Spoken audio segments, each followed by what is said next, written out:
तुम्हाला देखील नाचण्याची इडली आवडत नाही का? तर एकदा माझ्या या पद्धतीने तुम्ही नाचण्याची इडली करून पहा.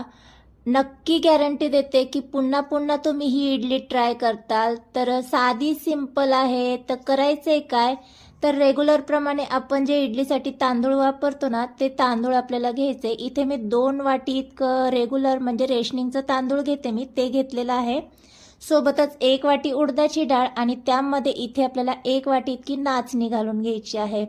तर नाचणीमध्ये भरपूर विटॅमिन्स आहेत, तेव्हा आवर्जून एकदा तरी ही इडली ट्राय करायला काही हरकत नाही आहे आणि एकदा केली की पुन्हा पुन्हा तर करतालच. तर रेग्युलर प्रमाणे आपण ही साधारण 7 ते 8 तास भिजत ठेवलं आणि आता आपल्याला स्वच्छ धुवून घ्यायचं आणि नेहमीप्रमाणे इडलीचं बॅटर वाटतो ना, अगदी त्याच पद्धतीने याचं देखील बॅटर वाटून घ्यायचं आहे.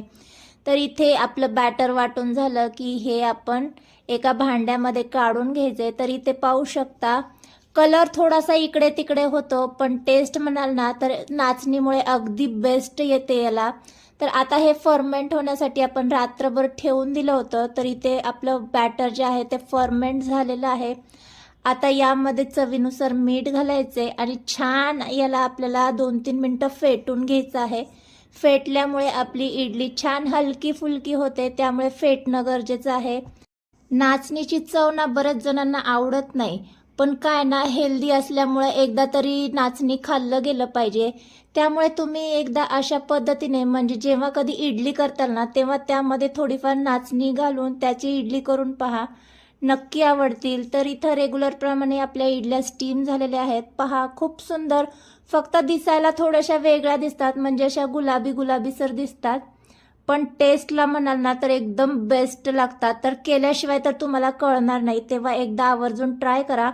आणि यासोबत ना मी टोमॅटोची चटणी केलेली आहे, त्याचा फुल व्हिडिओ जर तुम्हाला पाहायचा असेल ना तर त्याची लिंक मी खाली डिस्क्रिप्शनमध्ये देईल, तर तिथून तुम्ही पाहू शकता. तर व्हिडिओ आवडला असेल ना तर व्हिडिओला एकदा लाईक नक्की करा. भेटूया नेक्स्ट व्हिडिओमध्ये. बाय.